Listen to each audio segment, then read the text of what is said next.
नमस्कार दोस्तों, आप देख रहे हैं क्रिएटर IYS और आज का ये एपिसोड थोड़ा सा खास, थोड़ा सा अलग, बिल्कुल रंगों से भरा हुआ है। इस एपिसोड का नाम भी रंग ही है। इस एपिसोड में हमने पॉडकास्ट किया है पंडित मनीष शर्मा जी के साथ, जो हर ट्यूसडे फेसबुक और यूट्यूब पर लाइव हनुमान जी का पाठ भी करते हैं और अपने काम के लिए काफ़ी लोगों के बीच एक विशेष पहचान रखते हैं। इस पॉडकास्ट में हमने बात की उनकी जर्नी, उनकी विचार, भक्ति और इस नए पॉडकास्ट सीरीज़ रंग के पीछे की सोच पर। तो बिना देर किए चलिए शुरू करते हैं आज का ये एपिसोड क्रिएटर IYS के साथ। स्टार्ट। सभी दर्शकों को मेरा एक बार फिर नमस्कार। आज मैं नमन, हनुमंत नमन करके इस कार्यक्रम की शुरुआत करता हूँ। मुस्कुराता भारत के इस बहुत ही खास शो में मंगलवार का दिन और मेरे साथ एक हनुमान भक्त जो 2021 से कंटिन्यूअस 1.5 घंटे रोज हनुमान जी का पाठ लाइव रहता है फेसबुक पे और यूट्यूब पे। पंडित मनीष शर्मा जी ने मुझे आज समय दिया, तो सबसे पहले तो मनीष शर्मा जी को मेरा नमन।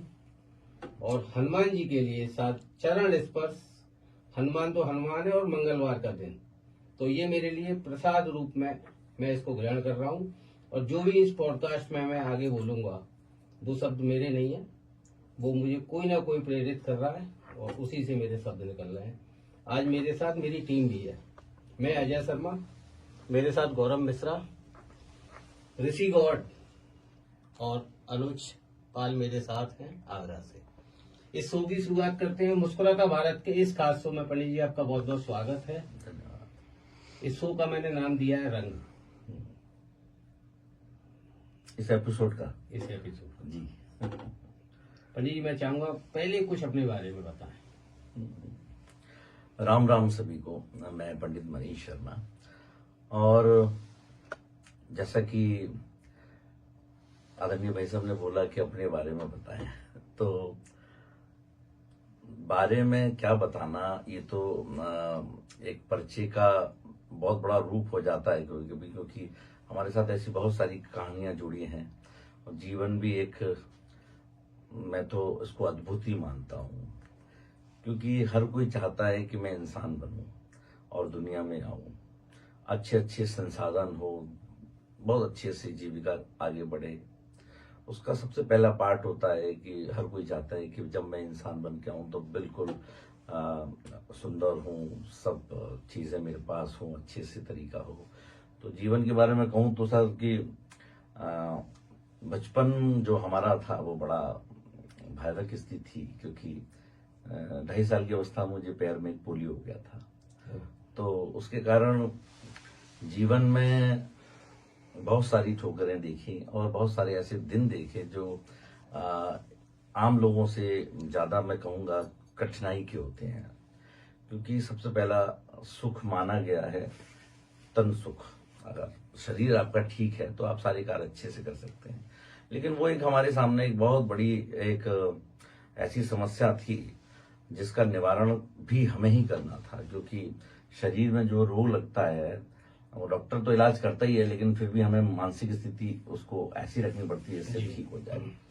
तो बचपन हमारा बीता जैसे तैसे करके, फिर उसके बाद हमने ही अपने जीवन को संकल्पित किया कि नहीं, कुछ करना है, कुछ अच्छे से करना है। क्योंकि सामने से शब्दों के वार बहुत होते थे हमारे ऊपर। बहुत सारे लोग कहते थे ये कुछ नहीं होता है, कुछ नहीं कर पाएगा, बहुत सारी चीजें आती थी। लेकिन परमात्मा का भरोसा रखी और जीवन को आगे बढ़ाया। और आगे बढ़ाते बढ़ाते छोटी सी जगह पर हम रहते हैं, इसको आगरा का एक नामनेर क्षेत्र बोला जाता है और बहुत पुराना क्षेत्र है ये। यहाँ पर रह करके अपने परिवार के साथ जीवन को आगे बढ़ाया है। बहुत सारी चीजें देखी हैं, आगे बढ़ते गए और आज प्रभु की कृपा से देश विदेश में भजनों के माध्यम से, कथाओं के माध्यम से संसार में जितने भी लोग हैं इनको भक्त बोलेंगे तो ज्यादा अच्छा है। तो जितना हो सकता है उतना सनातन धर्म का प्रचार प्रसार कर रहे हैं। बहुत अच्छा। मंगलवार का दिन और हनुमान भक्त पंडित मनीष शर्मा अगर मेरे साथ हैं, मैं चाहूंगा कि एक पंक्ति कोई सुंदरकांड की हो जाए पहले, हनुमान जी को समर्पित। सुंदरकांड की पंक्तियां तो आप कहेंगे तो मैं कहूंगा कि सबसे बड़ी बात श्री रामचरितमानस में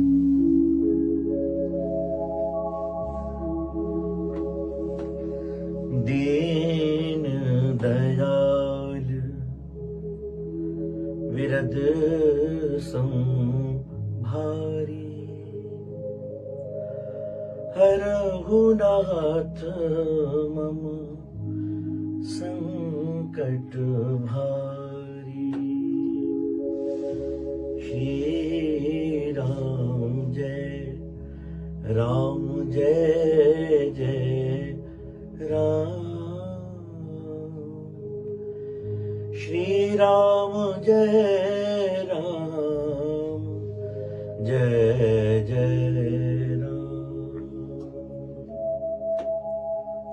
हनुमान तेरे कितने रंग, कितने लोगों की आशाएं, कितने लोगों की समस्याएं हनुमान से जुड़ी होती है।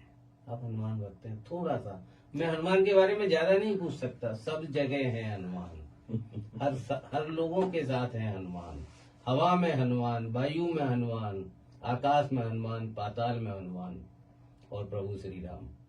क्या बताएंगे, हनुमत तेरे कितने रंग। देखो, हनुमान जी महाराज जिनको भक्ति का स्वरूप माना गया है, और आप ये देखेंगे कि प्रभु श्री राम जी ने हनुमान जी महाराज जी को, मैं कहूंगा कि आजकल की भाषा में हम बोलते हैं कोई अगर अधिकारी है तो उसका पीओ होता है, तो ऐसे ही हनुमान जी महाराज राम जी के परम सेवक में है। तो जब हमें राम जी से मिलना होता है तो हनुमान जी से पहले मिलना पड़ता है, तो हनुमान जी से मिलकर के तब हम राम जी तक पहुंच पाते हैं। अब जैसा कि भाई साहब ने कहा कि हनुमान जी के कितने रंग, आप देखते ही होंगे, सुंदरकांड में भी सुना होगा, हनुमान चालीसा में भी सुना होगा कि एक हनुमान जी महाराज जी एक ऐसे हैं, देव हैं, जो समय समय पर अपना रूप बदलते हैं। जब कभी जरूरत पड़ती है तो बहुत छोटे बन जाते हैं, जब कभी जरूरत पड़ती है तो बहुत बड़े बन जाते हैं।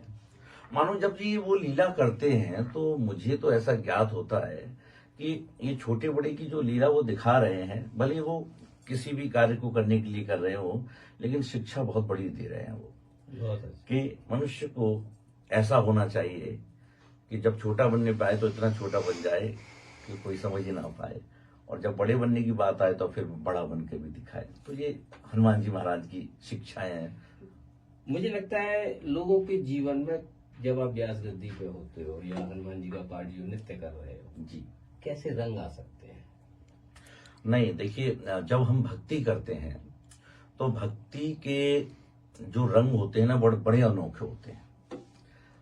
और जो रंग सांसारिक रंग हैं जो आप देखते होंगे, हरा नीला पीला अनेक प्रकार के रंग हैं, एक बार को समय आने पर वो रंग उतर जाते हैं।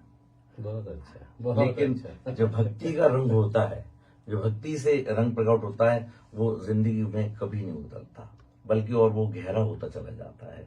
तो भक्ति का जो रंग है वो अपने आप में ऐसा रंग है कि जीवन में अगर भक्ति का रंग आपके नहीं आ पाया तो मनुष्य योनि की सार्थकता नहीं बन पाएगी।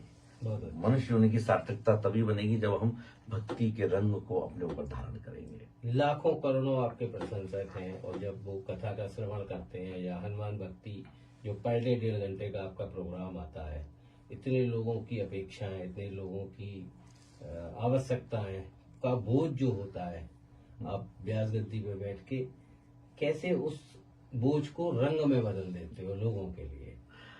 देखो, ये सब संसारिक चीजें हैं सामने जो नजर आती हैं, जो भी हम देखते हैं, जिसको हम एक माया का रूप भी बोलते हैं कि ये सब जगह माया है। तो जब भी कुछ ऐसी बात आती है, कोई कष्ट में है या कोई परेशान है, कोई कहता है कि नहीं पंडित जी आपने आज बड़ी अच्छी कथा सुनाई, उससे बड़ा आनंद आया, और कोई कहता है कि आज मुझे पंडित जी आपके बताए हुए वचनों से मेरे बहुत प्रिय थे, उनकी याद आ गई। तो ये बहुरंग हमें बार बार दिखाई देते हैं मंच पर भी, और अनेक प्रकार से सामने जब किसी से मिलते हैं तब भी दिखाई देते हैं। लेकिन हमारे ऊपर इसका असर इसलिए नहीं है क्योंकि जो भक्ति का रंग हमारे ऊपर चढ़ा हुआ है फिर उसके ऊपर कोई रंग चढ़ता ही नहीं है। चाहे वो सांसारिक दृष्टि से देखें, सुख दुख या भय जो भी होते हैं वो सारी चीजें अलग हैं।